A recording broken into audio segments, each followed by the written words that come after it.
Is Mark's bathroom in that room? I could hear that toilet like I was right next to. Oh, good it's in his Foley. ears. I had AirPods in. I was like, what the? Good thing I you think didn't there's explosive poops. Yeah. I was about to say, not at to- least you didn't have like. Try not to giggle. About to giggle spray all over the bathroom. And then All right. Well, that was a good episode, guys. Yeah. All right. Catch you next week.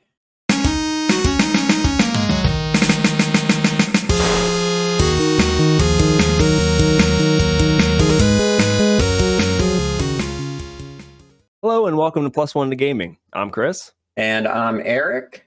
I'm Billy. And I'm Mark. We're jumping into session 7 of Greystock's Notes. Bill, will you take the reins and lead us back into, I think, the tail end of our adventure? Yeah. We have just found Greystock's notes. Hooray! End of episode. Yay! So the party was able to puzzle their way into Greystock's hidden safe room, storeroom. In the safe room and storeroom, whatever you want to call it, safe and store.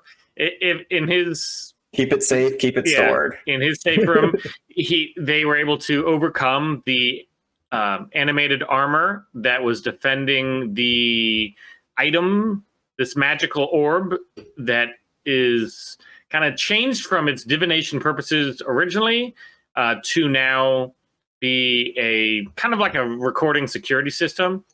And that is how Greystock took his notes. So he would do his experimentations and then record that and then come down here and review it and then take notes so that he wouldn't have to stop his experimentation. So the orb is the notes. No, so you found the actual binder. Yeah. I remember that. Yeah. The orb is like a part of the security system. Yeah. It's like I know, control. I know. Yeah, so if I you thought saw... it was like the orb is the notes we were looking for all along kind of twist. Yeah, I mean, they have the new notes. So the notes he took were notes that he took while he was working for the university, the university. University. So now that he's out of the university, he didn't have his university assistants or anything like that to help him keep track of notes. So it was kind of a one-man show. And so he like rigged this system, called in some favors to be able to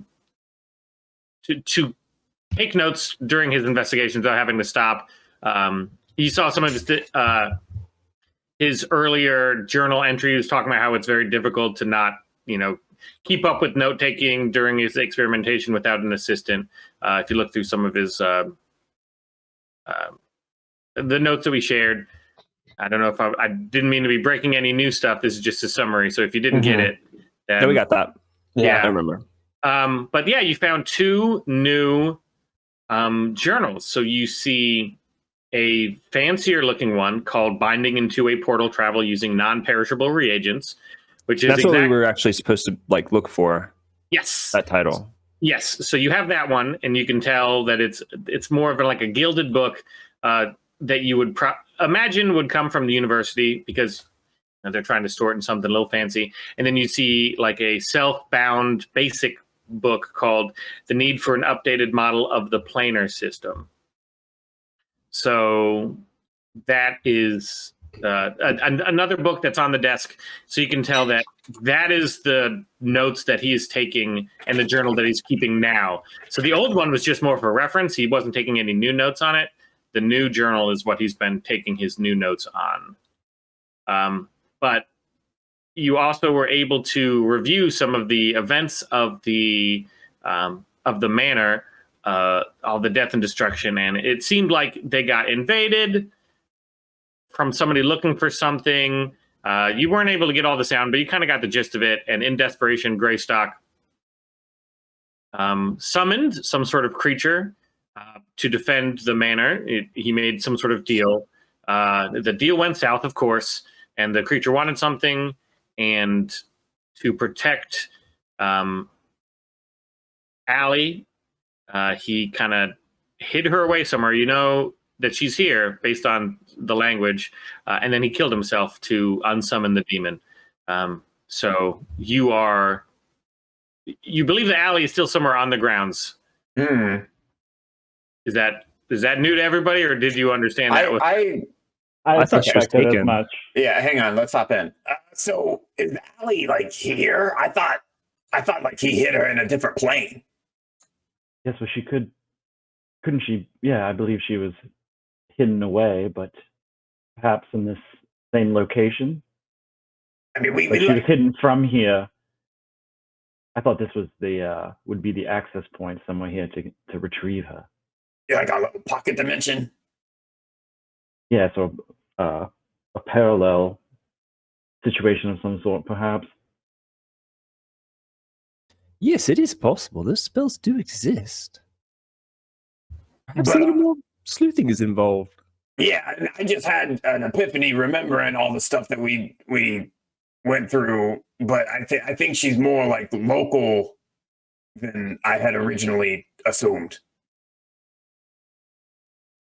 So we should look for her. I thought that was going to be like the next adventure. Yes, well, if it's been 10 years, I wonder how has been hidden and if she's been preserved or put in some sort of stasis. Yeah, we could probably find some gruesome closet somewhere which is locked from the outside and 10 years of just chilling. I'd rather not. I've seen enough death and destruction for one day. So I don't remember. Did you do a full investigation on this desk, or you just looked at it after the fight? I think where we stopped, we didn't proceed with like a full inspection of the room. I think we were saving it for this session. Yeah, but I'm gonna now. I don't know. I think first. Yeah, and there was a list of items you were going to narrow down. Yep, We I were have like, them. we're gonna search, and then we didn't do the details of that. So I have if you look at in the journal, you should I'm see already looking. a list Glasses of of magical inspection. Those things? yes. Right. Soberstein. Ooh. Swim shoes, ew. So those are the items that you see. Reverse campfire. I don't know what that means. It absorbs heat Huh. instead What? of gives off heat. That's Weird. cool. Broken wizard staff. Yeah, that's pretty dope. Umrin, this staff here is giving me magical tingles. Perhaps you could replace it with your less than magical version. I've never wielded a weapon imbued with magic before. I'm sure you'll I find would it quite definitely enjoyable. like to give that a shot. Let's see here. You're gonna hit people in the face with a broken wizard staff. That's It'll certainly help you against ghosts. yeah. I mean, that's cool though. We can maybe find like a way to fix it, and you can shoot like magic missiles and shit too. Well, it feels sturdy. There's I think I could do some damage with this. Looks like 1d8 force damage on a crit. That's cool. It is like you get like a burst of force and that's on top of the crit damage. And I can feel it. There's a Yeah, power that's cool. here. It's awesome. I'll have Yes. to find a way. These glasses Type are all this magical. in. You can just add +1 is just you add 1 to your attack roll and add 1 to your damage. And then just so you'll get that every time you hit something with it. Yeah. And then if you crit, you get the crit plus the 1d8. Yep. Umrin, what will you call this new magical weapon you found? That's a very good question. Does one name their staves? Only assholes. Oh, clearly you've never heard of glass staff. Yeah, Glass Staff was an asshole.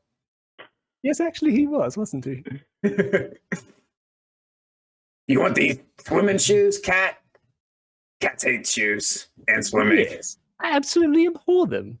Yeah, I would just use magic to enhance my swimming abilities. You take them or Umrin. I think we'll just put them in a bag, and whoever needs them, we can put them on real quick. Shoes ain't hard to switch. Who do they fit? They're probably made for a human and not a little goblin's feet. I don't know. Little cat feet. And then do you need 4 of them? I Yeah. think he probably. Well, they have stronger rear quarters, so maybe they would just use the back Just kick. and use the But- front. You put them diagonally so that you can walk on the water at all times. You've always got 2 feet. No, the only item of here of interest to me is these glasses of magical inspection. So with the glass of magical inspection, it extends out your detect magic, but you can't really use them to search for magic. It's more for once you find a magic item, or if you know a magic item is kind of out of range, you can use that to Enhance. Yeah, exactly. So like if you see an item that's 60 feet away, you can use your detect magic to like determine the type of magic, all that stuff. But like you don't have that cone anymore. It's a very narrow circle, so you're not like searching for items. So I just That's cool. I didn't mean to do that either. Sorry. yeah. So it's like it's impaired with normal magic. Once you find something, or if you see something that I'm pretty sure that's magic, you just use detect magic and look through them, and then you can like scope out things that are too far away. Nice. Besides, Umrin, do you mind if I purloin these glasses from this dead wizard? Yeah, I mean, I can't detect magic, so may as well. Much obliged. Yeah, I feel like a lot of this other stuff is just like utility. We'll use it when we need it. Yes, I want you to check every door with those glasses as we move forward, so no one ends up kicking anything they shouldn't. Yeah. We also need to find a little girl somewhere in this house.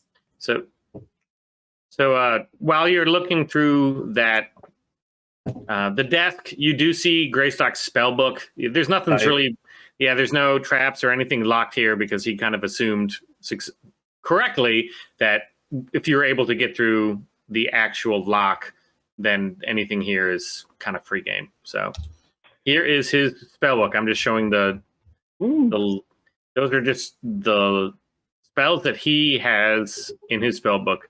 You see that for a pretty high level wizard, there's not a lot of spells in there. He doesn't seem to do any combat. None of them are combat related. You can kind of tell that he is. He can summon level 3 tongues. Interesting. Yeah. Yes, it seems like he is more of a plains traveling wizard, of which I've not encountered many. This is an interesting spellbook indeed. Yes, it seems. And it does seem, that makes sense. He made quite a defensive move to the extreme to hide people away and then dispatch himself. It's obviously not a strong fighter, this one. Yes, let's look at this. This spellbook might contain some clues, though, of where he might have hidden this girl. Perhaps he opened another door. As we're going through the items and stuff, can I be short resting? Absolutely. Okay. Sweet. Do I need a short? What is this thing called? Song of Rest to you? It just kicks in anytime someone rests. Yeah, I mean, you just tell jokes, I would assume. I don't think you ever stopped telling jokes. Kind of how he's just always a smartass. So, Woman, I think I'll join you in a small rest. I don't think I got hit. He didn't get hit, but I'm going to regain some spell slots. Ooh, I don't know if bards regain spell slots on a short rest. I don't think they do. no. I did use spell slots. That's what I actually used. Contact other plane. But you can't cast level 4, 5, 6, 7 spells anyway, right? No, I can only cast spells up to level 3. So, like, how does the spell, like, if you get this dude's spell book, you can just learn these spells? I could take some time to copy them into my spell book, and yes, essentially, given some preparation, I could. Yes. Although some of these spells are out of the realm of my knowledge. Referring to the ones that are higher level. Yeah. So do you? I'm not going to make you review all of them, but there's one specifically that you should focus on, and it's called Sequester. Okay, could I do like an Arcana check to see what he knows about that spell? Yeah. I didn't clicked see away that on from his in that spell book. Where was that spell book? I clicked it away and now I don't know where it is. Is that in our inventory, Bill? Yeah, it's Greystock spellbook. Yeah, it should be. I can show it to you again. There we There go. you go. Yeah, I didn't don't see it over level here. 7. Okay, yeah, at the bottom. Yeah. Sequester. Yeah, I think he especially those higher level spells that aren't transmutation. He has a lot less knowledge about that, but he'll see if he remembers anything about it. But like this spell books have like descriptions in them, right? Yeah, they would actually. Yeah. Just read the damn page. All right, so yeah, he'll study it with his Arcana. Okay. So when you're studying it, you understand that the Sequester spell, and I will read directly from the spell language. By means of this spell, a willing creature or object can be hidden away, safe from detection for the duration. When you cast this spell and touch the target, it becomes invisible and can't be targeted by divination spells or perceived through scrying sensors created by divination spells. If the target is a creature, it falls into a state of suspended animation, time ceases to flow for it, and it doesn't grow older. You can set a condition for the spell to end early. The condition can be anything you choose, but it must occur or be visible within 1 mile of the target. An example includes after 1,000 years or when the Tarrasque awakens. The spell also ends if the target takes any damage. Well, this would be the most logical spell if you wanted to hide someone away safely. But what could be the trigger for her recovery? I will. Let's do a recap of last week, just because with the there's a lot of things that were. We got a lot of info last week. Yeah. Could we do maybe investigation collectively to kind of piece it together? Yeah, absolutely. So like we can go around just swinging our sticks and shit and hope we hit an invisible person, and then that'll do damage to her, and she'll pop out. Well, there were a few places we like in the cellar. Remember where that? What the hell was that? Magical tingles. I had no idea. Okay. That's me monologuing. Yeah, that's the music that plays. Good idea. Let me turn this shit down. But yes, my in the phone. cellar where someone was dragged, almost seemed to be dragged away. Perhaps they were not. Perhaps they were spirited away by the spell. Mm-hmm. So I will read back to you the vision that you saw when Greystock kind of killed himself. So he said, Greystock sits in his office as the creature enters. Where is she? He yells. Send her far away, somewhere you'll never find her. Now leave this manse.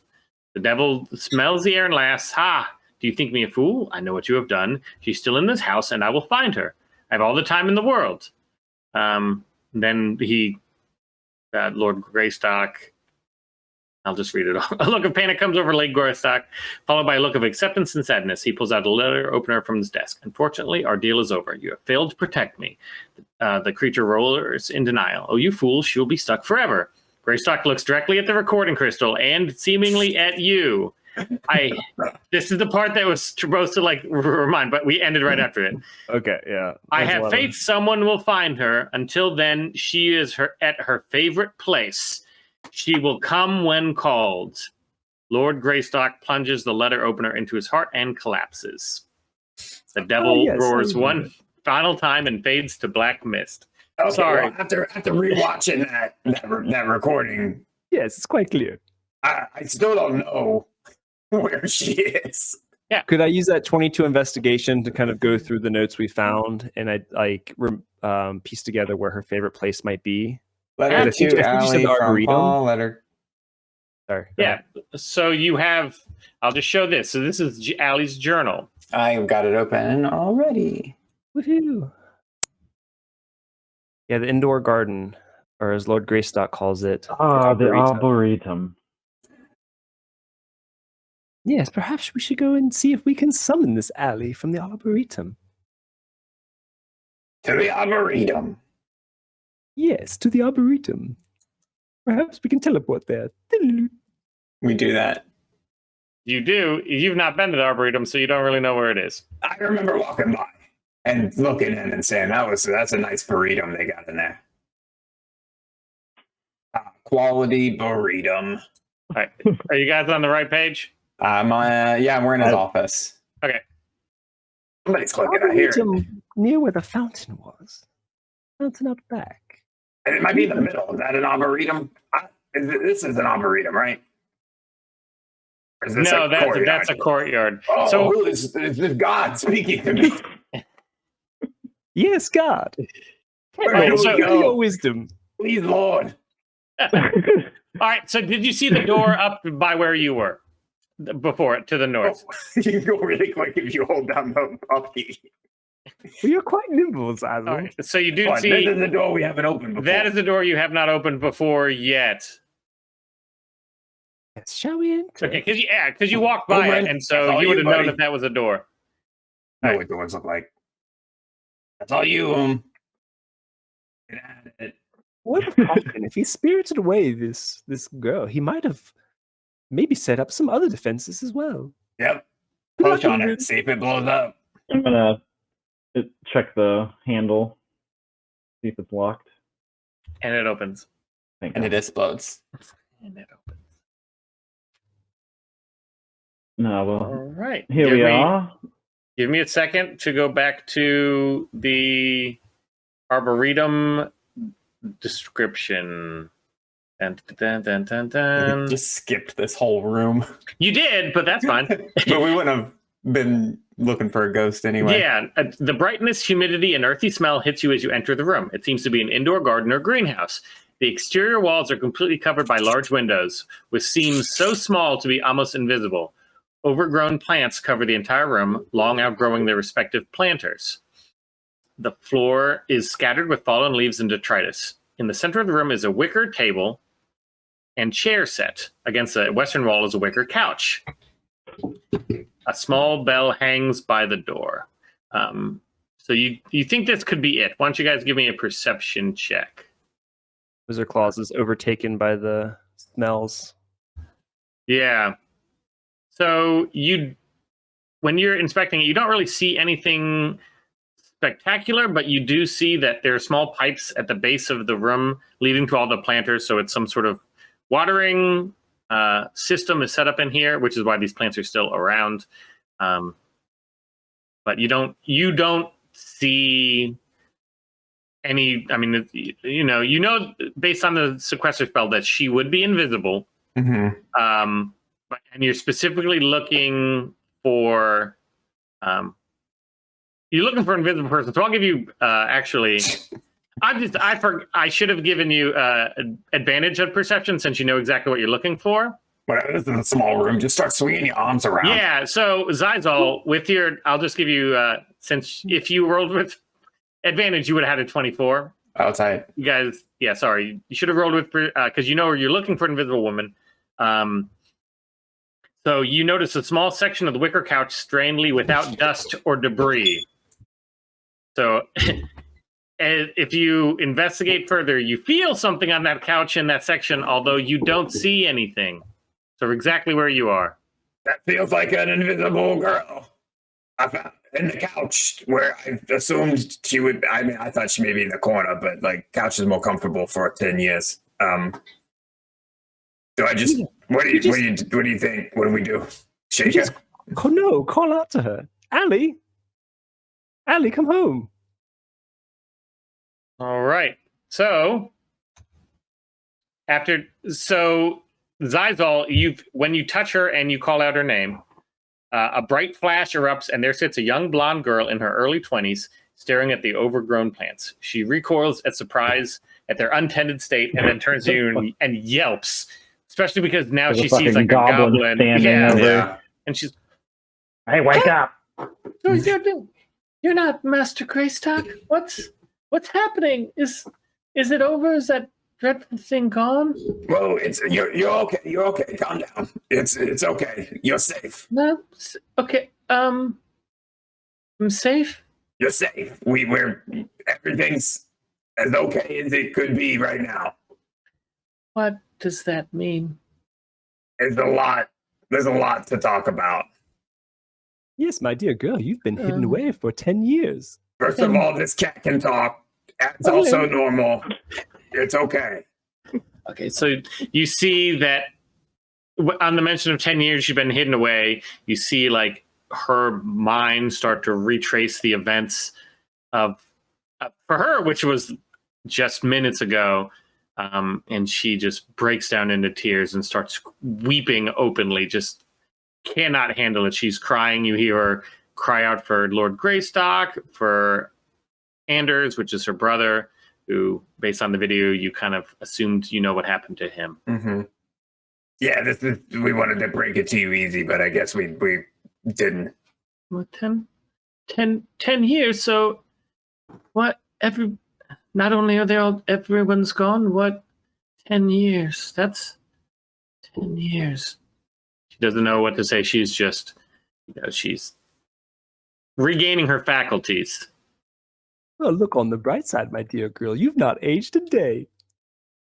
Yeah, And your father. We have a new generation of Oh my- everything that you liked.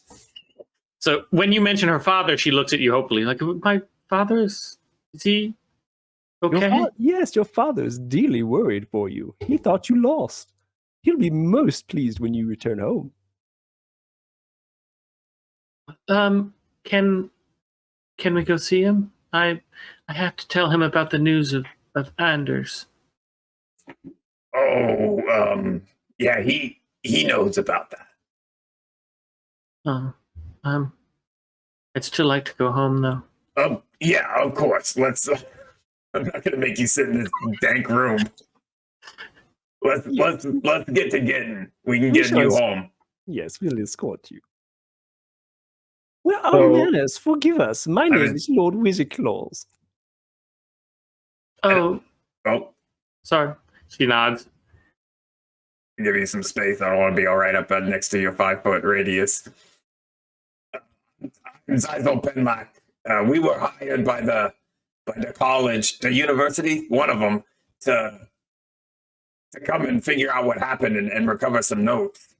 And we kind of stumbled upon this mystery and found you. So we're here to help. Long story short. I appreciate. I don't know what I would have done without you. I guess I would have been there forever, or until the building collapsed on me. I don't know what else. I just can't believe it. I can't believe that's. Why? She looks down. You see that she's holding a pendant of just this.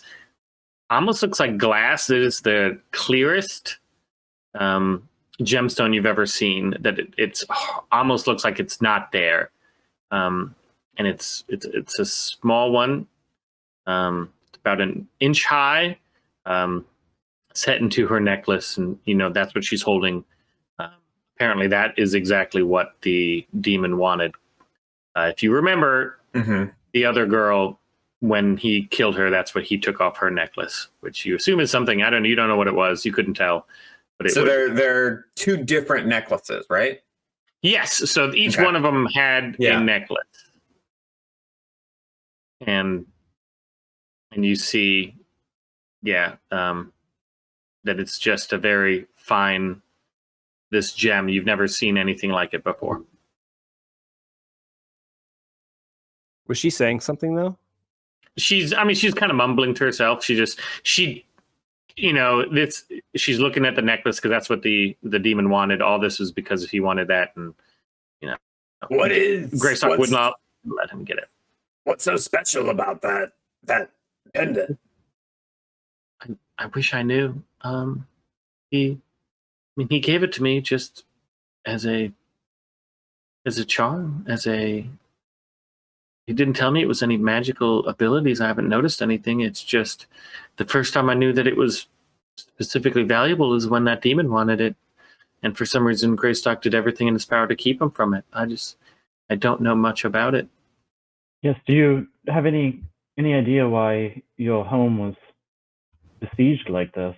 Did you know Greystock to deal with demons often, or what would have brought such calamity here that you needed to be hidden away? Mm-hmm. He doesn't deal. I didn't know he dealt with demons. I know that he was doing planar research. He was doing something. He would always complain that the university didn't understand what he was trying to do, or their views were old fashioned. You know, he would mumble and complain. I know that that the demon was. I mean, he only summoned it out of desperation when he thought Gertie was going to be killed, and then of course she was by the demon. But you know, I feel sorry for her and pity for her, but it seemed like they were these intruders or wanting something. I don't know. I think they were wanting us actually as some sort of slaves. I assume. I mean, he doesn't really have anything valuable in the house, at least nothing that bandits would want, but seemed like they were looking to get us themselves, which is, I think, why Greystock did what he did. Lord Greystock, he doesn't really care about all these items. He would have easily just given it to him for our safety, but as soon as they wanted us, desperate times call for some desperate actions. Yes, indeed. Well, the desperation was apparent as we've searched the house and found you. It seems, though, that fellas, this woman wouldn't be safe alone. So perhaps when we leave, we should take her with us so that she sees her way back to her father. Oh yeah. That's. I mean, of course. Actually, you got those two journals, and I never actually asked you if you opened them and looked through them. Which journal? The notes you found? The notes, yeah, you found two sets. So Yeah. It's kind of, I can read, like, if you look through them, I'm sure you would have just looked through them just to see what they were. Mm-hmm. And I can kind of summarize. So the first one is, you see, I'll just kind of summarize his last page. It says, planar travel so far has been reliant on gemstone reagents that are completely destroyed during portal creation. It is my hypothesis that portal creation does not inherently destroy the gemstone anchors, but that the resonations of the portal energy are propagated along imperfections and faults within the gemstone, causing eventual destruction of the anchor gem. It is surmised that faultless gemstones could theoretically be used to open a permanent portal. The faultless gems are not likely to be found within Aoa, but they're within their originating planes. So that was the first one that was in really, really nice writing. It was a very well themed book. The next looks at the gemstone on her neck. Mm-hmm. So that it does look very, very nice. But the next explain a great deal of why a demon would seek them. Yes. So if you look at the next book, it's a lot more hastily written, kind of like the ramblings of a madman. You can kind of see that he's starting to lose his. He's just getting desperate, and he's becoming like a crazy wizard, basically. And he says in this one, the current planar model is antiquated and needs to be updated, as there are multiple lines of evidence for the existence of additional planes. And he has them scribbled. 1, necrotic and radiant damage are conjurable elements that do not have respective planes. If all other elements are conjured from their respective planes during casting, as is the current theory, then these elements need to be summoned from somewhere. Poison, acid, and sonic, aka thunder damage, also would follow this logic. He believes that there's other planes. Our ability to communicate with the dead seems to support the existence of a plane that houses the spirits of deceased individuals, as does our ability to reanimate the dead. So the ability to reanimate the dead and the reanimated creatures retain the The ability to retain some, though limited, knowledge that was held while alive also suggests that the reanimation functions similarly to an imperfect summoning of the original spirit. It is therefore surmised that a perfect summoning of the original spirit, coupled with healing cast on the body, should return the creature to a pre-deceased state. A perfect summon is likely only to occur with a faultless gemstone. Our ability to open portals to other planes is based on gemstones that are attuned to the energies of those planes. It is my belief that our inability to connect with these unidentified planes is called by unidentified gemstones. As the Harborton University is all too aware of, I have already identified one gemstone that connects to a new plane. Although the gem was destroyed during planar travel and a suitable replacement has not been located. Instead of additional support and recovery mission as requested, it was a decision of the university to deny and obfuscate the situation. So you kind of guess that that's exactly what happened when he said that they lost his research assistant. That is kind of based on this. You have a feeling that that's what they mean by they lost. Like he went to a new plane that they'd never heard of before. And he was able to get back and she was not. And they cannot travel back there to save her because they do not have another gem. But we don't know which plane. You do not know what plane. Which one of the new 4 planes? Yes. I mean, you think if you spent some time studying his old notes, you probably could figure out what plane it was. I mean, I could You would have guess. documentation. We're going to this new plane I found. Right? Yeah. I mean, I would guess if he's looking for... He was talking about like reanimating. He would want to go to either the good or like the heaven or hell, and not the fucking thunder or poison place. Yes. You can narrow it down. Yeah, if you narrow it down, it is that she is lost in the good plane. Yeah. So Yes, which is if he's well, and if he can get the gemstones and these theories are correct, then if he could travel to this radiant and perhaps recover his wife. Sounds like the dark arts to me, a bit of necromancy. Gussy it up however you like. But it's if the magics come from each plane, necromancy would come from the decay. Like healing would come from the radiant. It's just like a really good healing spell. It's all about a matter of perspective, I suppose, but still, holding with demons. Was it a demon or a devil? Is there a difference in AOA? You actually don't. There is no written support of demons or devils. That is not demons or devils are not something that exists in AOA as of now. So we should be like, what the fuck is this thing? Yeah, you've never heard. That's why I tried to keep it saying the creature. You know, I wrote devil when we were using the other planes, but okay.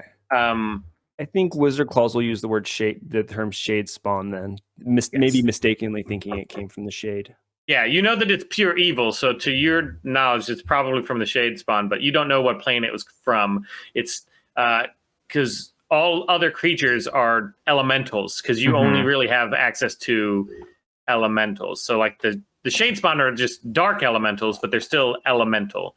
Like a celestial or demonic or devil are not something that is summonable using our common techniques as of now. But apparently, if that's what this was, you don't know what this creature was.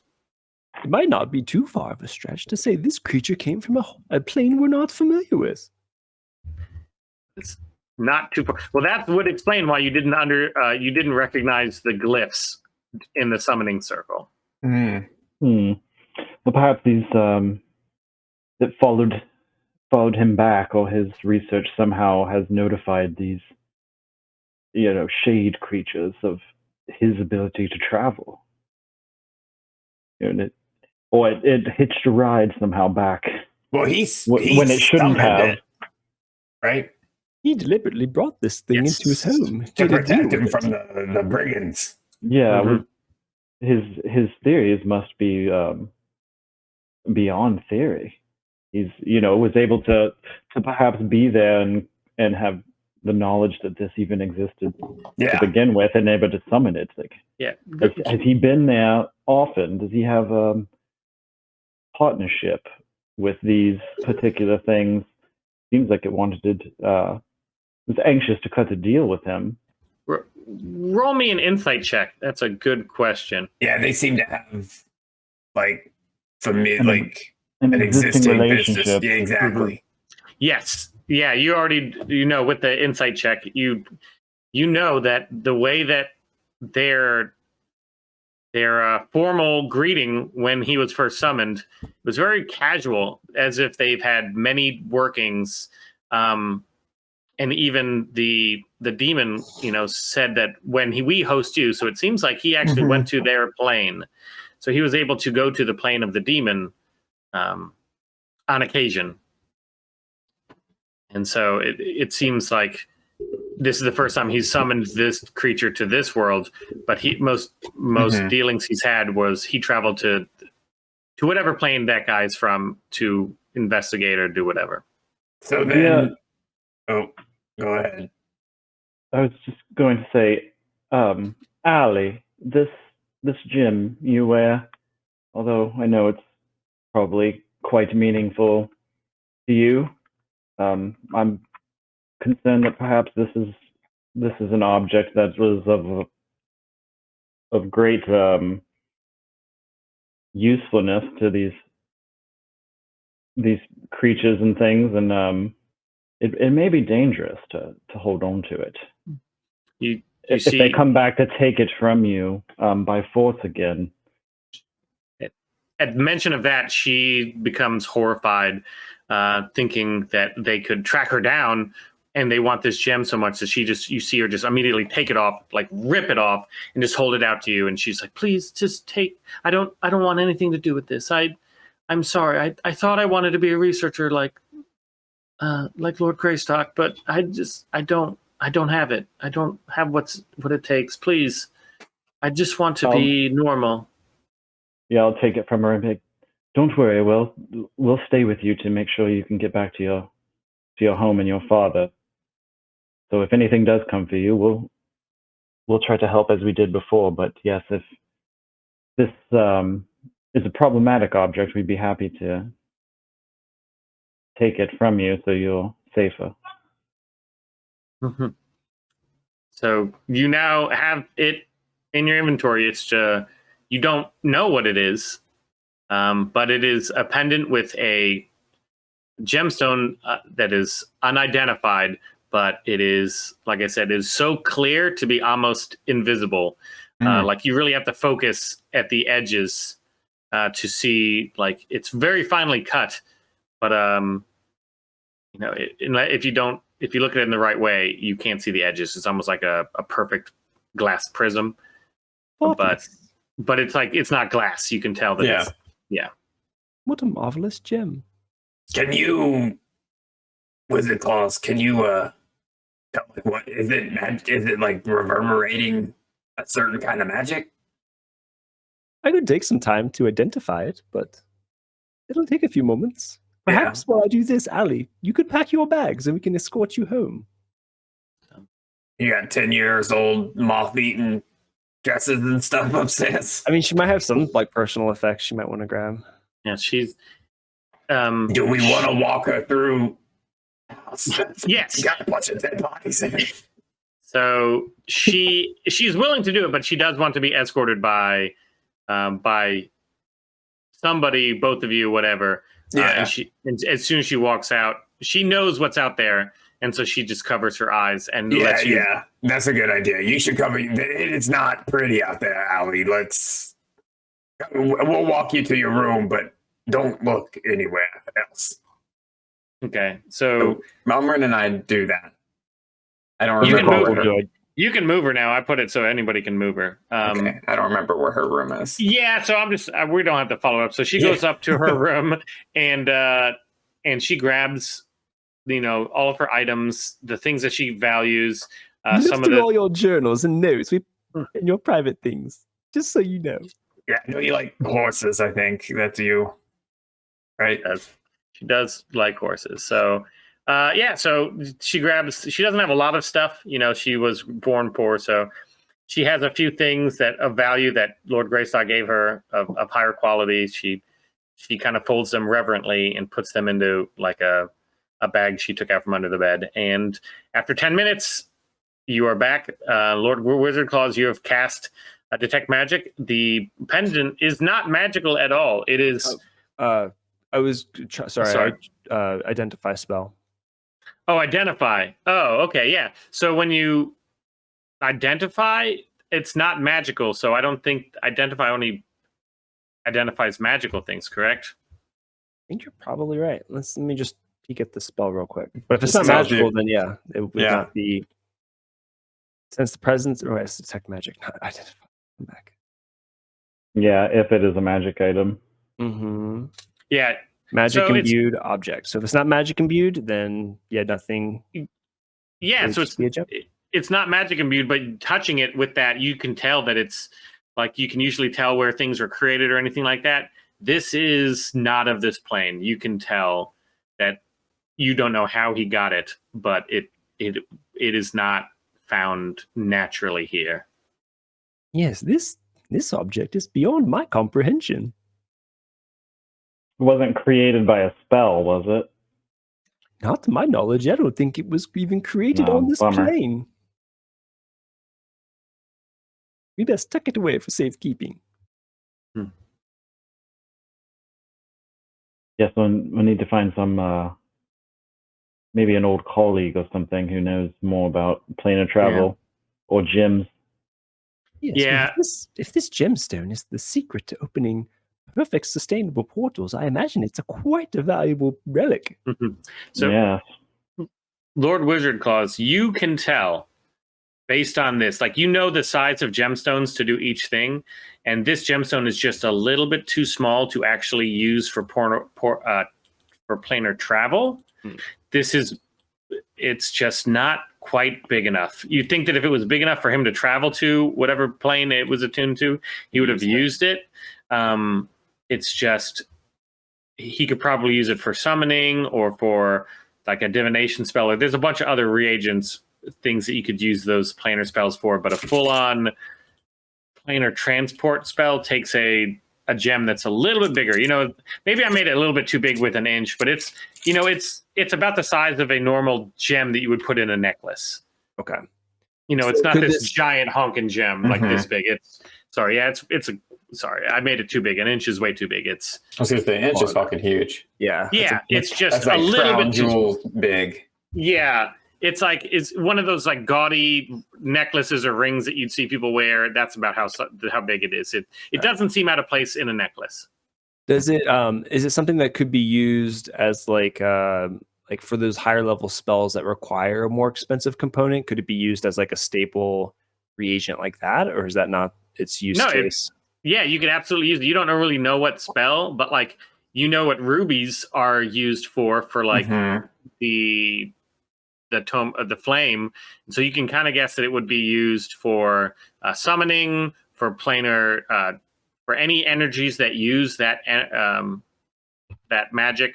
For like you could probably use it to transport once, but not like open up a portal. You know, it could be more for like a travel to planes, but then there'd be no way for you to get back. Yeah, we'd be stuck. Yeah. Okay. Yeah. He's not a planes shifting wizard. Okay. Yeah, opening up like a full-on portal takes something that's pretty sizable. You know, like something about this big, and it's probably about like that big or whatever. Can't see you. You can't. I'm on roll 20.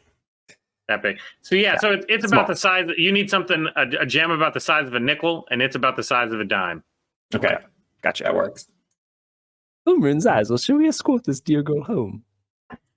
Yeah, let's get on with it. Get out of here. Bartholomew, come to our aid. And he'll summon his phantom steed. So you're summoning the phantom steed indoors? No, I'm assuming we're ready to leave outside. Okay, I just wanted to double. You can do whatever you want. Let's ride into the house. Yeah. So let me. So you're gonna. Yeah. So you go to. Are you gonna just travel back? Open? Yeah, You open it back. Yeah, you can unlock the back door now. it explodes and kills us. So you can just leave. I mean, that's what I'm saying. You can leave at any time. So is that what you're doing? Are you leaving back to Ormsby? Basil Umrin, is there anything else you'd like to accomplish here? I feel like yes, but I can't think of anything. We can always return, We can always return. You could always return. and I intend to. Ormsby. Is that what? That doesn't feel right. I don't know. Where's Olmsted. Olmsted? Olmsted. So, as you actually are leaving, you get this force that like evil energy emanates, and you hear that voice of that demon. Oh shit! And he says, and you with his like cocky voice, I forget what it was last time. He's like, thanks for finding her. I knew she wasn't gone forever. I would really appreciate if you returned it to her. You can it's just his voice, but you can definitely hear. It's like all you have to do is go and place that portal, place that necklace up at the in the summoning portal, and I'll do the rest. I promise whatever rewards I give you will be worth it. Cat Lord, is that you? I can be whatever lord you want. I'm all lords and everything. You guys are hearing that, right? That's not just me. Yeah. She's cowering and hiding behind Umrin now when she hears it. She's just terrified. Yeah, so that's that monster thing.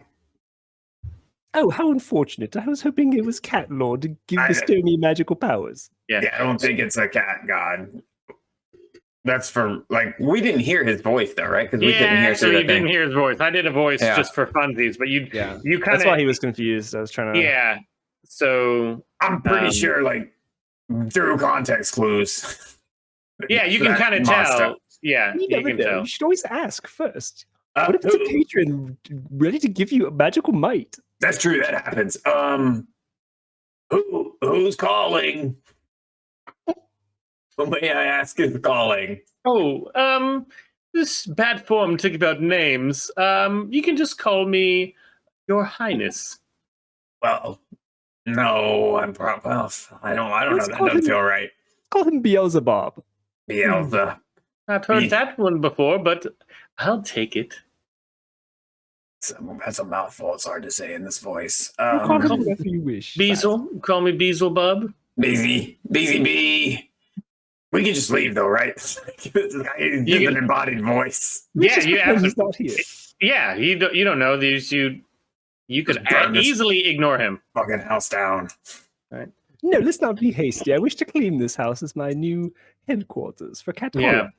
So, are you walking away? No, not yet. No, it's fine. I just want to know what you guys are doing. Moving So around. we're here. What's the quickest way to get out? You just go out that door. The Back door? Yeah. Zazel, Umrin, I find it best not to consort with demons for too long. So unless you wish to make a deal with this devil, I suggest we leave with much haste.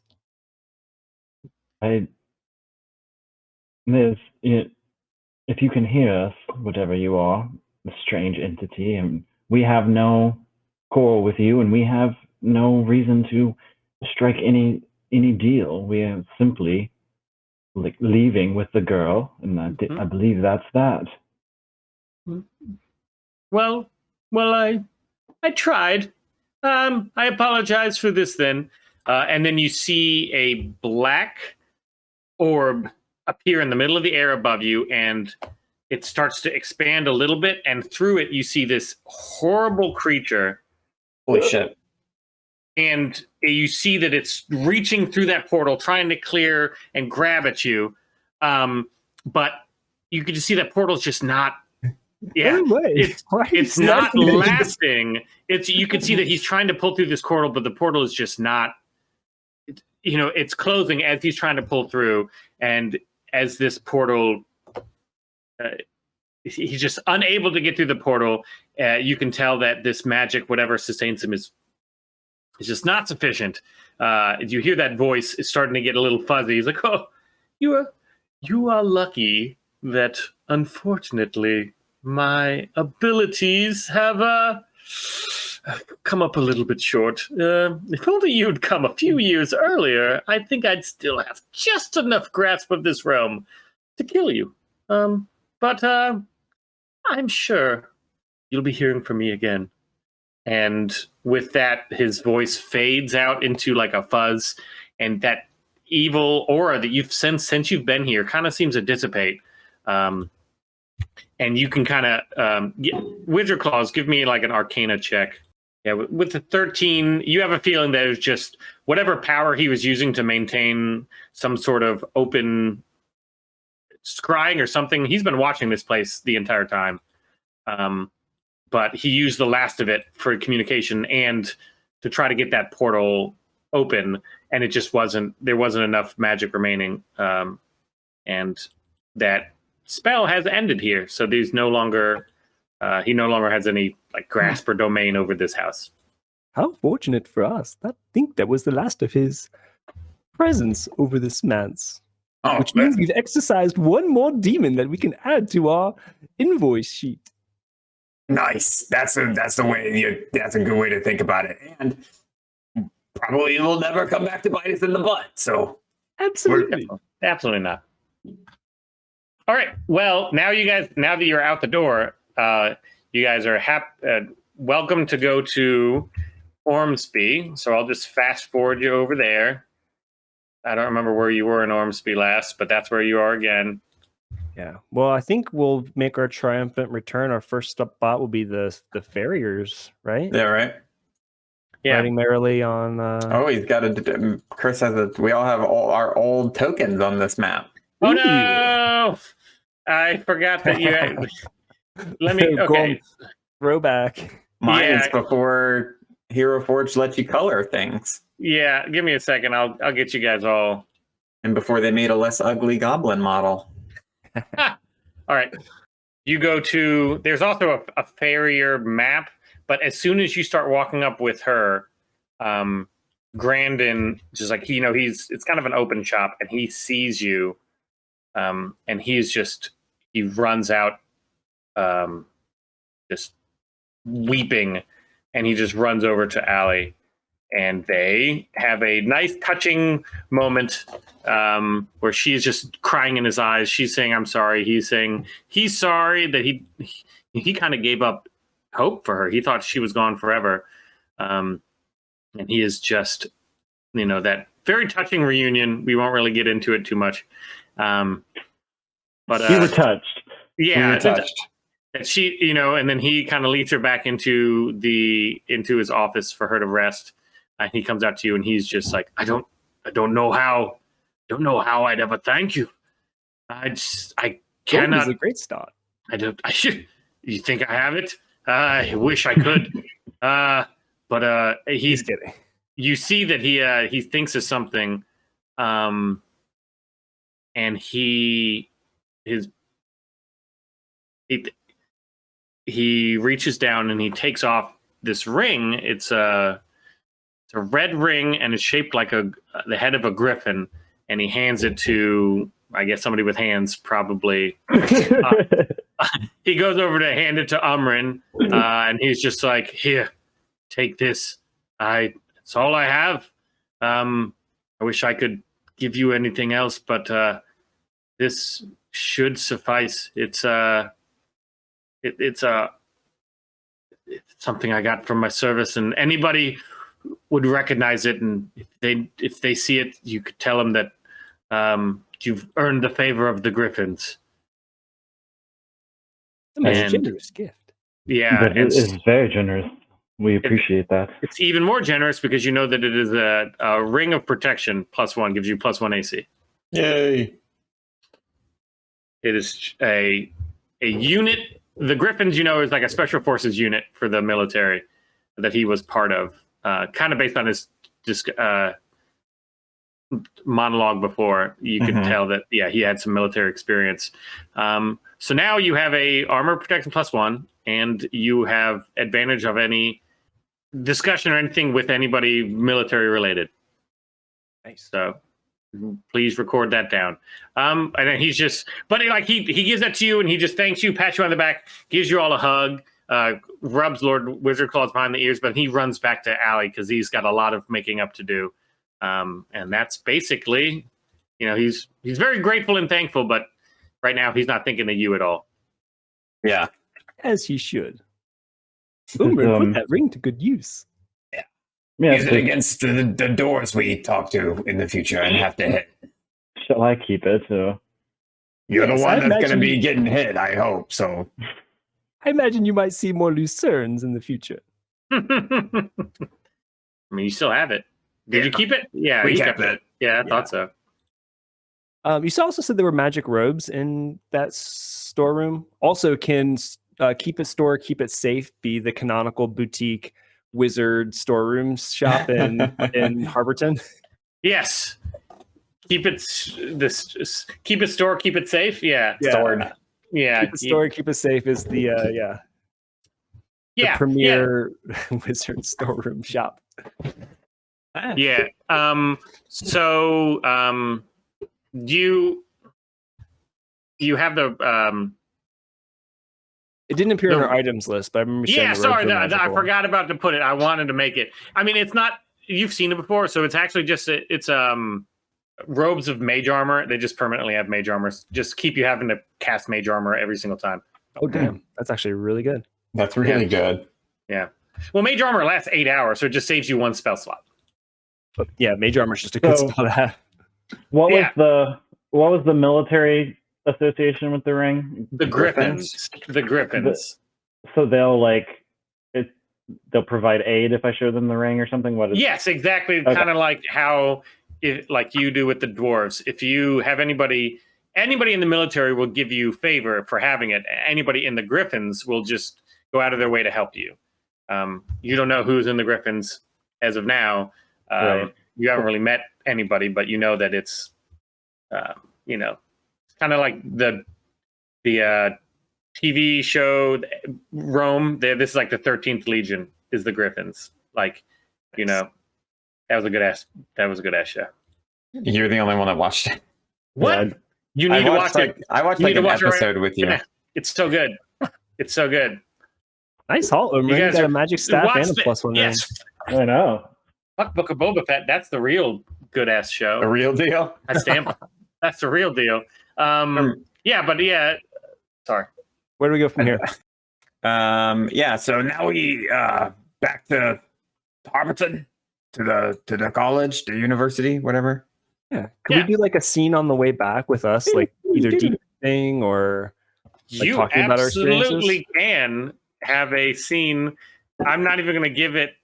I don't have a background for it, so you're going back to her office, but in the meantime, you guys are talking. Yeah. Okay. Perfect. So like a day's walk or so, right? We could also like stay overnight because I wonder if we should be making a copy of these notes. They seem very interesting.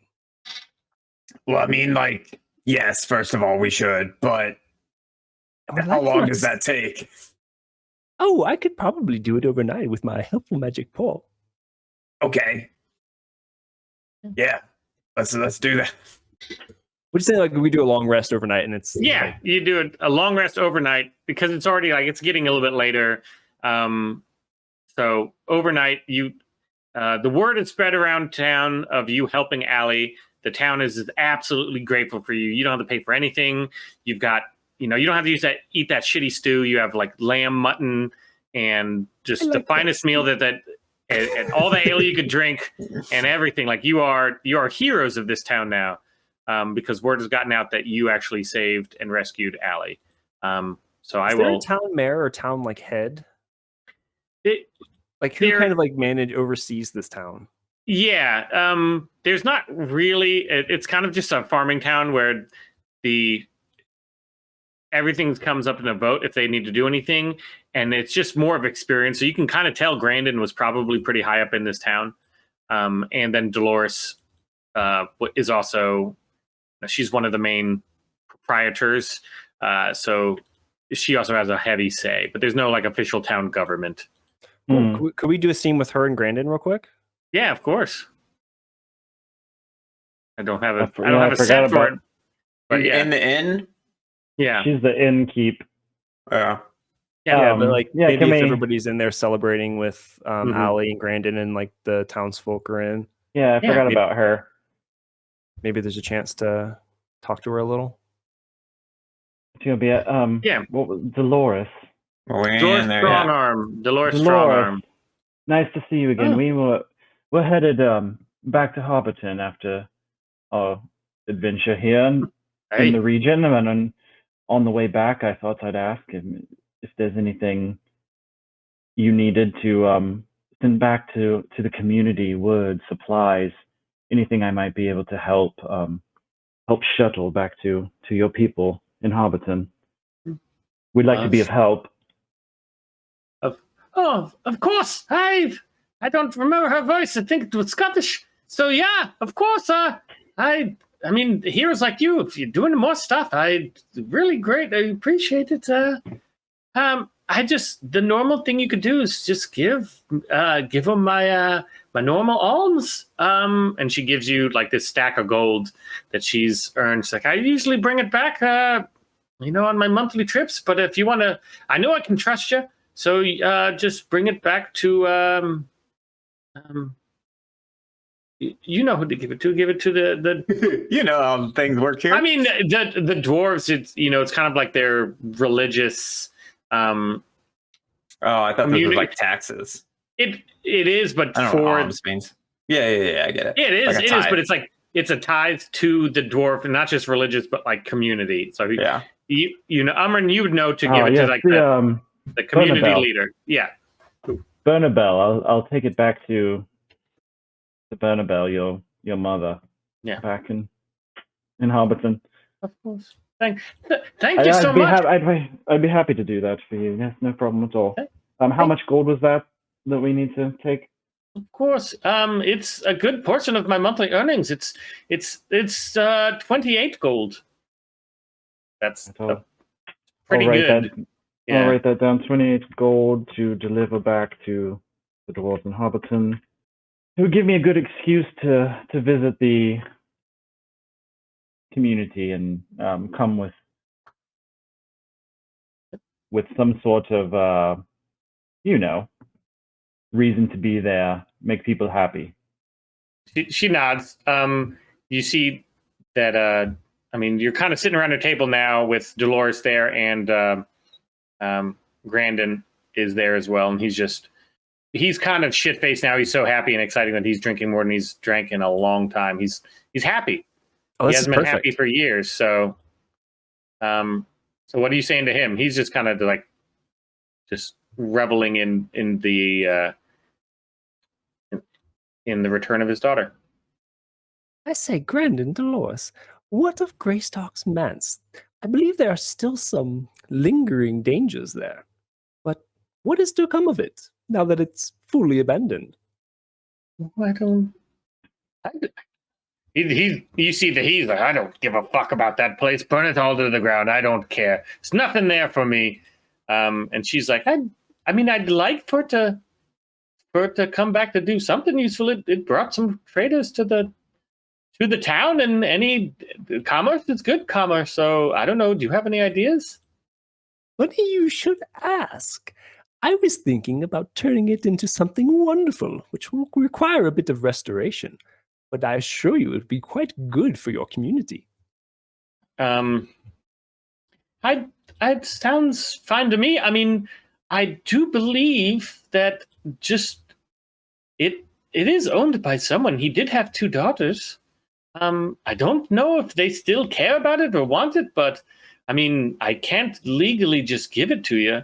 But I think that we could maybe put in a word for you if you're trying to get it from you, because they've just left it. So I think that that's technically abandonment. And I think you came and you helped and you saved old Allie, and we'll definitely put in word for you.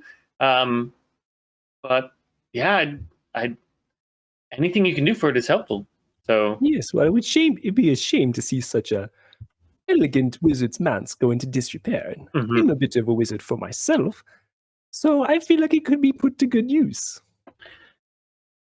Yeah, so do you know that to get possession of it, you would have to it's all bureaucracy. You'd have to go and just kind of claim it, that it's been abandoned and that you've done this and then you'd like to claim that manse. It looks like nobody's really wanted it for a while, but you do have the backing of these two people. They're kind of influential in the region, but you make a strong argument that it has been abandoned by the Greystock family because they haven't been back in years. So yes, and it was full of demons and ghosts and skeletons. Yeah. We can work on it. We can finally get that portrait we've been talking about. Yeah, and have a place to put it. That's not your tiny apartment. Yeah, that actually sounds nice. Yes, if there were an opportunity to live outside the storeroom I'm renting back in Hobbiton, I certainly wouldn't turn that down. I'm not against having a roof. Yes, and I'll give you the second and third largest rooms to sleep in. Well, enough of You're pulling so on this small. thread. I was thinking maybe we'd just get a crate while we're in Hobbiton for you. You put a blanket over the top so it feels nice and cave-like. Oh, you're learning jokes from Zeisel. How funny, Umran. You jest. I try. Oh, we can pull on these threads a little later. Yeah, we'll work on the administrative. We can do it kind of offline, or if you want to do it in an interlude. In an interlude or in a role play where you're talking to the bureaucratic is just like you'd have to get forms and stuff. But yeah, we can work on that back there and then figure this out. He lost his home through bureaucracy, so he's trying to get a new one. Yeah. Oh, I understand completely. So yeah, we could definitely do that. Do you have anything else you guys wanted to role play here, or do you guys want to head back to Harborton? That was Wizard Claw's only objective. Yeah, I'm good. Okay. I want to ask Dolores one more question. Of course. A little fly off to the side. Dolores, have you heard or seen anything in the region of our Lord and Savior Mithrilspine? Have you seen any symbols of the clan or anything of that religious order? I'm looking to reconnect. She shakes her head no solemnly. She's like, I haven't heard much of Mithrilspine. You know that his worship has kind of gone out of favor with the rest. Some of the dwarves. I mean, they still recognize him as godly, but he's not one of their main deities. I wish it wasn't the case, but if I hear anything else, I'll let you know. Yes, well, I appreciate that and all of your hospitality, and we'll come back to visit you and bring news of Hobbiton. We thank you for your time. All right. Okay, that was it. All right. So you guys want to be back in so you guys going straight to Celeste's office? You have them copied, so you have a copy of each of the notes. Mm-hmm. Well, I don't know if we're necessarily obligated to return the second set of notes. You are absolutely. She doesn't even know about them. Yeah. Because that's another scene that I wanted to do with the party was to debrief from the mission and talk about what we wanted to do. Oh yeah. On the way back, you guys. So on that cat bus. You guys are on the cat and scene. I think, giving all things considered, that went swimmingly. Yeah, we got fingers, we got all our toes, we got boots of swimming. Pretty swimming. Yes, I hope you enjoy the water. I'm not really a fan of it, but maybe these will change that. Ooh, and I must say, I was most impressed by your martial prowess. You did quite well. I appreciate that. There's a lot of time's gone into learning to flash across the battlefield and handle such situations, but it's been a minute since I've had to put those skills to use. So I do appreciate the compliments, especially knowing how hard that must be for a cat of your stature. Yes, it was quite frightening. Perhaps at some point we should discuss what to do in these sort of dangerous encounters. That could be useful. I need a little bit more of those arrows from Zeisel. Oh yeah. That seems Yeah. to work pretty well. I'm not one for mixing it up. Is that how you dealt with hecklers? You keep the crossbow locked on stage. Oh, it helps. You'd be surprised. This thing on my hip, and people are a lot more willing to laugh along. I do feel though that we've uncovered a bit of or do rabbits exist in AO? A rabbit hole. With this, the idea is of new planes changes fundamentally my feelings of almost everything. If these notes are true and Greystock is onto something, which we've seen all sorts of evidence that he is, then there's unimaginable power to be tapped in this universe, and I'd quite like to find out how to use some of that myself, if we could. To be quite frank with you. Yeah, I feel like also like we kind of have now, especially if we're going to take over the house, like an obligation to maybe find his research assistant. Yes, and that might be that's a good point, because they also just inherently would know so much more than myself about such topics. Perhaps they would be grateful enough to assist us in our own personal journeys. Yes, I imagine there's great arcane secrets locked away in these different planes. I wonder what the university would do with these notes. Do you think they would share them with the world, or do you think they would keep them buried away secret? That's what I'm wondering. If there's such powers out there, it could go either way. You could see powerful people taking it for themselves, which might mean hiding it from people such as ourselves who need to know such things about the world. There could be gods unimaginable, demons unimaginable. I hope that they intend to use it for academia and the good of Hobbiton and the larger world, but we don't know them very well. Well, Greystock said that he told them and they didn't care, and they like specifically tried to bury the research. So I don't know that's true. Yes, I don't think they're really interested in paradigm changes. They're the masters of knowledge right now, and any new knowledge might challenge that. And if there's anything I know about humans, is that they take all that they want just because they have the power to do so. That is very true. Sorry, but sorry to generalize. No, this is one of the many reasons I've attempted to cast off such things in my life. I know all too well the history of humans, and it is true that we are not always a agreeable bunch, to put it kindly. So then what do we have this extra stuff that they didn't know he had. What's our plan for this? We give I say we keep it as magical leverage. I'm a fan of leverage of any kind, any rarity. So in that case, what notes are you talking about? Well, I mean, they specifically asked us to get the one fancy book. We copied that. We're good there. The second book that he wrote without the research assistant, right?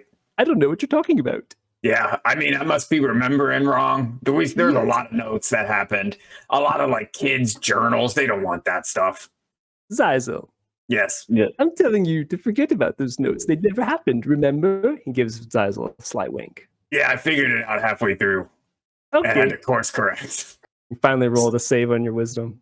Finally. So then, So we're in agreement then to keep back what was not asked of us for ourselves, which seems fair all around. But I will say that if the university intends to hide from the world at large real evidence of an actual shift in the planes and our understanding, that irks me. And I do agree with you that if we are to take the house, and then I do feel an obligation to shall we say, educate, learn as much as we can, and then bring that knowledge to the people at large so they may, know the truth if the university plans to cover it up. Especially if it's going to bring demons and these new things that are so dangerous. A powerful wizard such as Greystock takes his own life simply to avoid an interaction. That concerns me greatly. Yeah, I think that's a good plan. Let's learn as much as we can, make as much gold as we can, and then spread the word. Yes, and then we can recruit more minions to our cause. Well, that would be cool. It's far too close to myself as a young man, seeing my own family withhold such valuable information from people they deemed lesser, to watch people suffer simply from a lack of the ability to know what they need to know about the world in order to heal or avoid danger. It's part of my... knowledge is power. Yes, I believe every man, woman, and child ought to have all the knowledge available, or so that we can fight back against the aristocrats and robber barons and such that hold so many people down, or Zeisel, some of these people you've likely seen in your travels who simply use everyone. Everyone is a servant. Everyone is lesser. Everyone is uneducated, and that is to their benefit. Oh yeah. You don't get that rich without abusing people. Yes, You exactly. can't break a wealth omelet without cracking a few eggs. Yeah, and a bunch of eggs, and eggs are people. No, the shells represent their broken spirits. And skulls. Yes, well, and then on to our payment. I do believe we can make an argument for a higher wage. We dealt with a ghost, a wraith, 1 shade spawn, and 2 magical armors. So, do we talk about the shade spawn? I think some things are best left unsaid. We could just say it's a different thing. Well, shade spawn, because we could say it's a shade spawn because it probably wasn't, right? Like, It was probably from another plane. A one that we don't know of yet, though. We don't want them to know that we know. Yes, ignorance, I think, is our best play. But yeah, I think we call it a shade, that disembodied voice. And you know what? We killed all the bandits on the way too. Wink. Don't know who. Shall we designate a spokesperson? I'll say now that I am willing to kick doors and smash demons. However, when it comes to dealing with humans, I honestly would rather not. Oh, I can do it. Believe me, I'm used to talking my way in and out of situations. Yes, Sizal is best for this. But we got to make it quick. I'm more a man of action than a man of many words and arguments. But if they refuse to pay us, I could potentially smack someone with this new stick we found. Is there anything else you guys want to discuss on our way back? No, I think I know what's happening now. 2 hours in. Figured it out. All right. You find your way back to Celeste's office. Bum-da-da-da-dum. There you are, Greetings, Richard. tiefling woman. Yeah, so you see Celeste is sitting at her desk reading a report. She looks up at you as you enter. Oh, good. You've returned. With the notes, I can only assume. That's welcome news. How is Mr. Greystock doing? Well, first of all, yes, we have the notes. Mr. Greystock, Lord Greystock, is dead. Oh, that's unfortunate. He was a brilliant man. May I ask what happened? It seems like the mansion was attacked by brigands. Brigands? Sure. Her eyes open in shock and her jaw drops. And you see that like her professional facade has been broken, and you, oh my, I don't know what to say. Oh, poor. She just looks back at you. She snaps back up to her like a professional. Oh, that's unfortunate. So I assume that you'd Based on be Sorry, wanting. can we like do like an insight check on that reaction? Yeah, absolutely. Just like observing her and kind of seeing how Mhm. she actually feels about it. Yeah. 13 to insight. Ooh. 15. How am I getting? I can't I find have it. fucking +5 and I rolled a 15 or a 13. I have +5 also, and I rolled an 11. Yeah. Jay. So you could just tell with your decent insight rolls that she actually cares about Dorgan more than she wanted on. She wasn't really happy about him having to leave, but Okay, she's trying to. But it wasn't like, oh, the was Brigands got boning. him. Good. Yeah, wait, I'm No, sad it was- about that. she didn't send No, these she brigands. didn't send him. She's trying to act like she doesn't. She has that never professional. But she Yeah. could tell. Like, just judging by it, she probably worked with him because he Mhm. was the head of that office that she worked in. She over. So she had some interaction with him, and you could tell that it was favorable. He was well liked. It wasn't easy for him to send him away, but it was something they had to do. It seemed because she was a little standoffish when we first met her, so I was just kind of curious. She's I think they were she's having an standoffish affair. to everybody who's not. I don't know. They may have had an affair. We Can't had, tell she with had the that insight. thirsty research assistant. Yeah, he did have that thirsty ass research assistant, but you could tell that like she does not like people outside of the university, so she was standing offish with you because of that. But she has that shrewd businesswoman, because she's Mhm. trying to get places. She's an up and comer, mover and shaker, but she is. A caster does and still care. scriber. Yeah. Candlestick maker. So she asks you, like, so I would assume, thank you. And so you hand her back the notes. She grabs it. I appreciate the notes. Was there anything else? Yeah, so in order to obtain these notes, we had to overcome a series of challenges. Each more difficult than the last. Each more difficult than the last. So that hazard pay we talked about when we signed the contract, we're going to have to enact that clause. Okay. How much were you thinking? I have no clue how much anything is worth in this world. Well, that's why she's waiting for you to negotiate first. First person to say a word, give her a number. Yeah, So, It was 150. It was 50 gold for each of you. 150, I remember, correct? Was the 150 total gold. And then you want Just There's and a so chart 100 for this.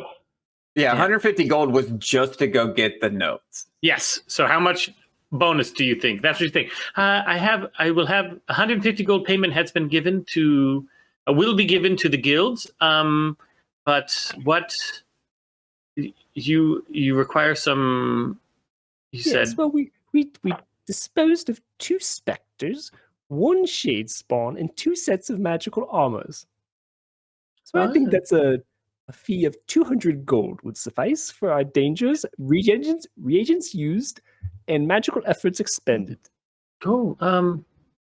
You see her. She's scribbling some notes. She's like, I do believe we used the Adventurers Guild because of the threat of some of these monsters. That's the reason. If it was, I could have just sent one of my assistants if I didn't think there was any danger there.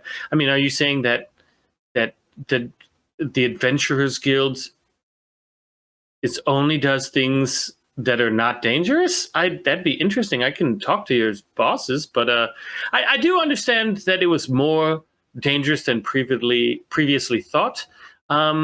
So I do believe renegotiation is applicable, but 200 seems more than the cost of the actual retrieving the notes. It seems high. How about an even 50 to make it 200? How about we return these notes with the shade spawn?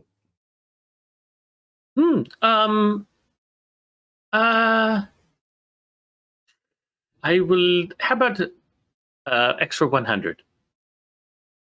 Sizel, is that a lot of money? Yeah. Yes, I think that's fair.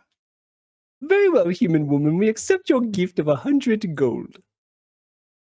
Okay, so she gives you the bag. She goes down. She reaches out, counts out 100 gold, and she hands that to you. The other one is going to be sent to the Adventurers Guild, so that's the one that the Adventurers Guild is tracking. Are you?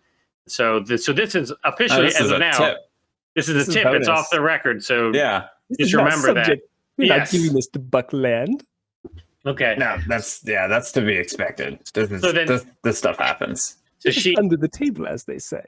So she reaches over, she gives it to you. She can still see there's some sorrow in her eyes, and she goes, "Very well. I appreciate a thoroughly completed job. The university thanks you." And as you rise to leave, the office door behind you bursts open, and a tall male elf wearing exquisite robes enters. "Oh, Celeste, he is back and demanding answers. Don't you keep better track of your students?" He stops as he notices you. "Oh, I didn't know that you had company. Please dismiss them and we shall continue." Celeste snaps straight. "Of course, sir. These are the laborers that I hired to get those missing notes. I told you about that earlier. They're just leaving now. Your payment will be processed. Thank you and goodbye."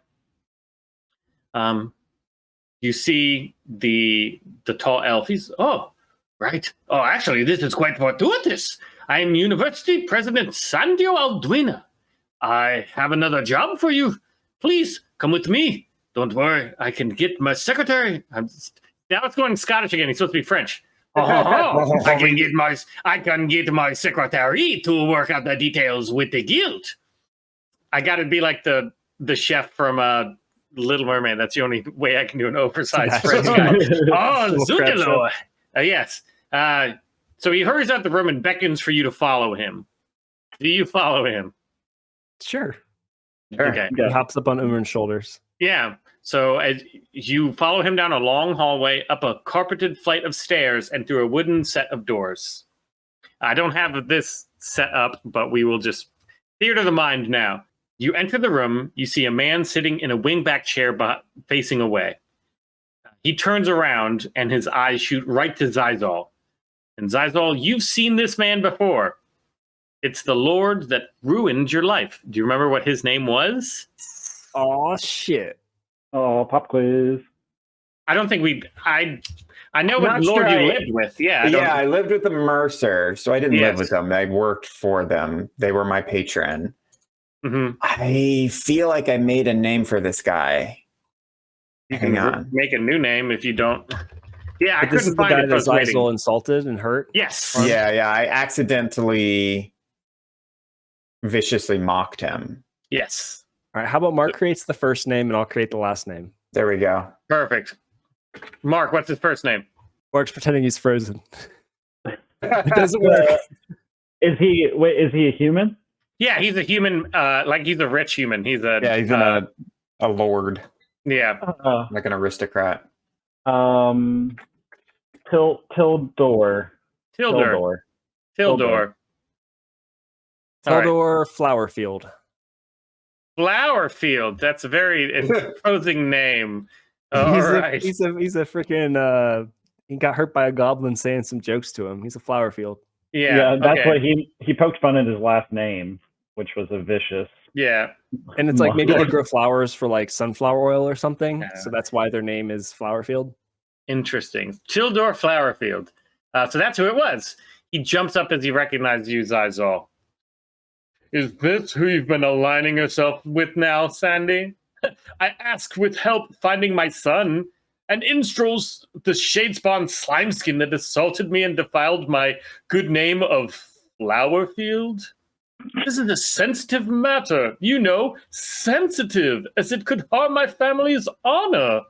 I am appalled that you would trust such an issue with a barely sentient pile of garbage. He stomps towards the door. Mr. Alduina, I no longer require your help in this matter, and you obviously don't require my annual donation. He stops at the door and spins back to face Zizal. And you, I swore that you would never work in Harborton again, and I didn't just mean as a filthy jester. I'm a man of my word, so best start packing your bags. He slams the door as he exits. I say that human had it out for you. Zizal, like, kind of as that lord was like angry and storming, kind of hid a little bit behind Umran and is like a little shaken. So the leader of the university, Mr. with Alduina, he turns to you and goes, "We will obviously no longer be requesting your services. Excuse me while I attempt to salvage this horrible mess." And he leaves behind to leave you alone in the room. Ooh, perhaps we could roll perception to see what's we can purloin in this office. We're just gonna steal from these guys. Never leave a magical cat unattended. No, I think he's just curious. He's a curious cat, so Yeah. Could you do a perception check while we're in here? Yeah, you can do a quick perception check. I know we're probably at time too and gotta wrap up. Yeah, we're close. Yeah, there's one more scene that I want to do, but yeah, we can do it after that. So with your Zizal's perception, you see that this is like a visiting dignitary's room. So this isn't anybody's actual office. You just see it's very well furnished. That like this is where people come in and they would like to meet. So you can kind of guess that Mr. Flowerfield is Lord Flowerfield is very high up in the chain. So they were bringing him to this like very well, he's not just a normal visitor. His visit they took seriously, as you could tell by the leader of the university, the president of the university. Is that what he said he was? I forget. Yes, I believe so. To the term, yeah. So the president's taking this mission on personally, so you can tell that he's pretty high up. But yeah, there's really nothing. I mean, it's a visiting room. There's really nothing for you to take here. It's just well furnished. If you wanted to steal, and there's also the people coming in and out and some attendants that are just waiting for you to leave now. Yeah, Zygal's not really a thief. All right. Yeah, it wasn't really to steal. It was just to kind of what's in here? What's a curious place? I think now we should report back to Buckland. What do you say? Yeah, let's get out of here before I cause any more problems.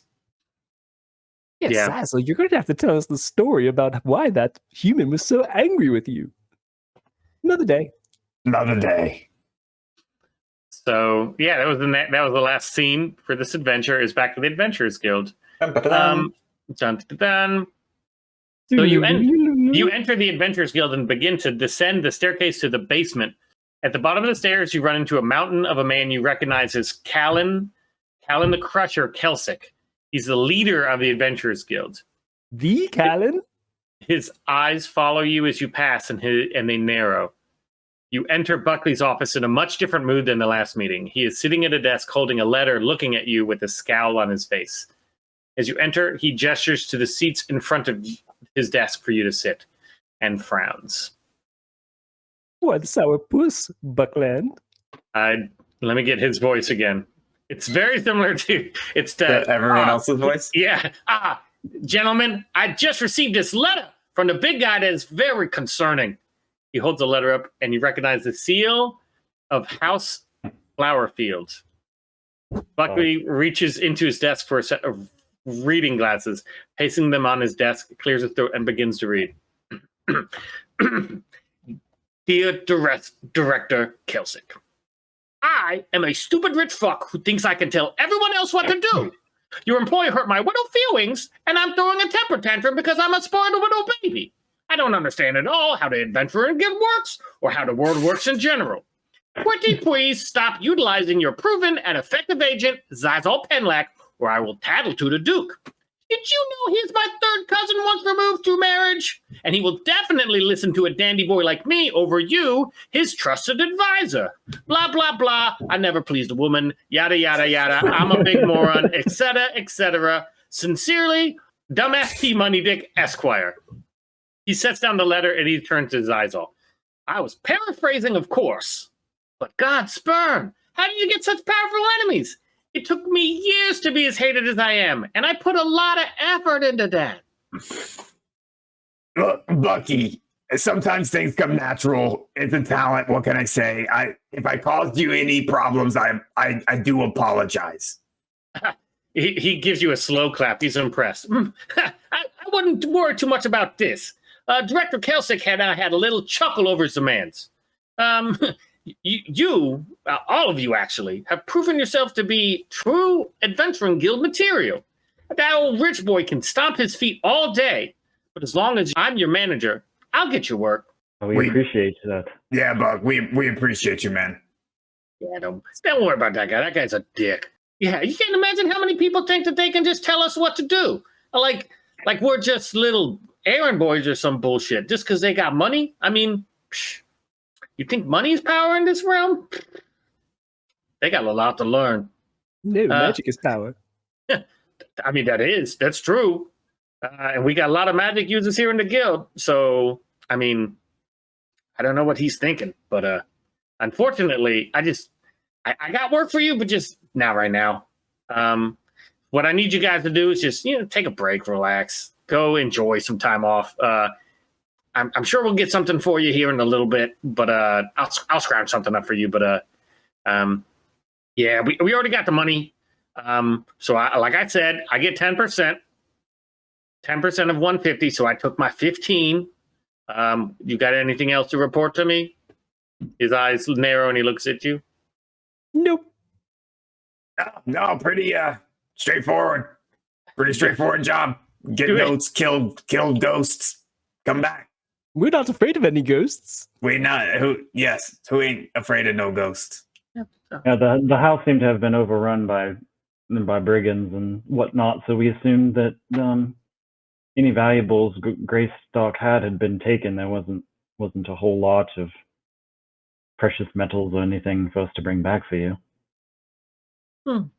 Interesting. I'm glad it worked out for you. I mean, I didn't think I didn't mean to put you in any mortal danger, but that's comes as part of the territory. But that's good. So he gives you all each. You each get 45 golds, which is 90. Ooh. Yeah, your cut of the 150, plus however else you want to divide up the other one. And that's it. And he lets you off. Wait, how much gold was it he gave us again? 45 each. 45. Okay, and then do you want to just say like 33 gold from the? Yeah. We skimmed off the top. The most money I've ever had is on my monk character. That's weird. That works. I mean, Yeah. you can divide it up any. You could just not take. You could give your share to them if you wanted to. Oh no, I'm good. Yeah, I'm just saying, dude. He worked hard. You want to He earns role it. play? You role play like I don't need this gold and wealth is not important to me. No, yeah. So that is scene. All So that right. is this first adventure. It hopefully it went pretty smoothly. It took a little bit longer than I thought it was going to, which I'm not mad about. They always do. Yeah, and especially because the first one I wanted to introduce a lot of the things, like the themes and the intrigue and stuff. I didn't want to just have a normal like first mission, go kill rats in the basement, Morrowind style. Yeah, and we're building the world out too. So Yes, so that's good. Is there? I thought I kept track of everything. I think this is I tried not to be like world breaking in like the amount of magic and items you have. Mhm. But I'm I don't think I'm any going to of try these to. are.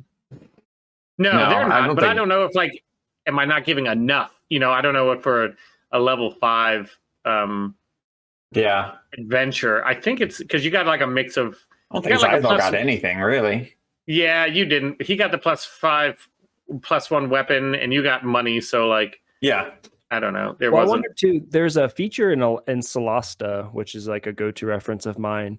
But there's like a guild within that game that will like basically go visit a place you've already cleared out, and basically like scavenge through it for you. They get a percentage of what they find, and then you get your choice of like the good stuff. But then, they get a percentage of what. So it's kind of like a fun way in game, the way like they handle looting a place you've already visited. Yeah. I mean, we're basically going to do that because we're going back there, right? Yes. But Yeah. there's I like mean, there might be some stuff we might want to keep, like reagents to use for our own Yeah. like stuff, or like these fucking paintings.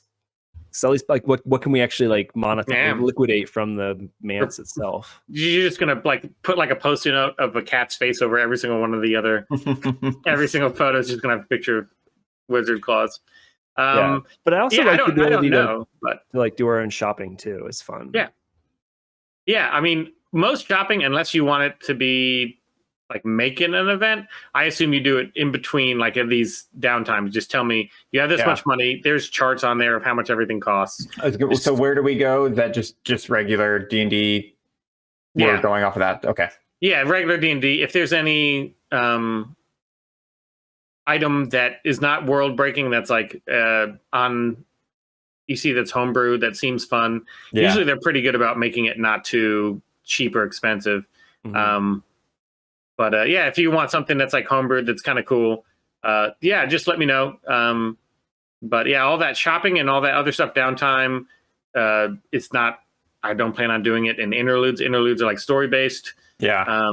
So I don't want to go through like, oh, you're gonna go unless you want something that's very specific, like higher up. If you want like a, like an actual crafter to craft something for you that's not just readily available, we'll have to do that in game. But yeah, it'd be cool to like when we do come back to like recap what each character's done over the break.